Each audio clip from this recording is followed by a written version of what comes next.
2 நாள் ஃபீல்டில் ஃபுல்லாகவே உங்க அழுகிறதும் உங்க பேசுறது மட்டும் தான் வந்துகிட்டே இருக்கு. எந்த ஒரு ரிலேஷன்ஷிப்பாக இருந்தாலுமே பாய் ஃப்ரெண்டோ கேர்ள் ஃப்ரெண்டோ இந்த விஷயத்த பண்ணாத, இது பண்ணால் எனக்கு ரொம்ப ஹர்ட் ஆகுன்னு சொன்னதுக்கு அப்புறமும் அதை மீறி அதை பண்ணும்போது தான் ரிலேஷன்ஷிப்புக்குள்ள வச்சு சண்டே ஸ்டார்ட் ஆகுது. ஒரு கட்டத்துக்கு மேலே என்னதான் சொன்னாலும் இவங்க கேட்கவே மாட்டேங்கிறாங்களே நினச்சி பிரேக்கப்பும் பண்ணிடுறாங்க. நமக்கு க்ளோஸ் ஆனவங்களை பற்றி சரியாக புரிஞ்சுக்காம அவங்கள அலட்சியப்படுத்துறதோ அவங்கள கஷ்டப்படுத்துறதோ அவங்க நம்மளை விட்டுட்டு போனதுக்கு அப்புறம் தான் ஒரு நாள் அவங்களோட வேல்யூனால் நமக்கு புரிய வரும்போது அவங்க நம்ம கூடயே இருக்க மாட்டாங்க ப்ரோ. இதுதான் உண்மை. அந்த டிவி ஷோவில் அந்த அக்காவே சொல்லியிருப்பாங்க, நான் ரொம்ப டாக்ஸிக்காக இருந்தேன் அப்படிலாம். ஆனால் அது என்னை பொறுத்தவரைக்கும் டாக்ஸிக்லாம் சொல்ல மாட்டேன்.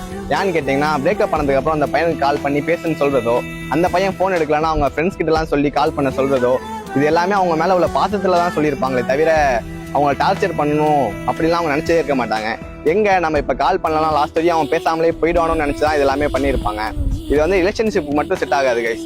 ஃப்ரெண்டாக இருந்தாலுமே அவங்க நம்ம கூட இருக்கும்போது அவங்க நம்மகிட்ட எப்படி பேசினாங்க, எவ்வளோ பாசமாக நடந்துக்கிட்டாங்க, அதெல்லாம் கூட இருக்கும்போதே அதெல்லாம் புரிஞ்சுக்கோங்க. அவங்க நம்மளை விட்டுட்டு போனதுக்கு அப்புறம் அவங்க நினச்சி ஃபீல் பண்ணுறதோ அவங்கள நினச்சி அழுகுறதோ எல்லாமே வேஸ்ட்டு ப்ரோ.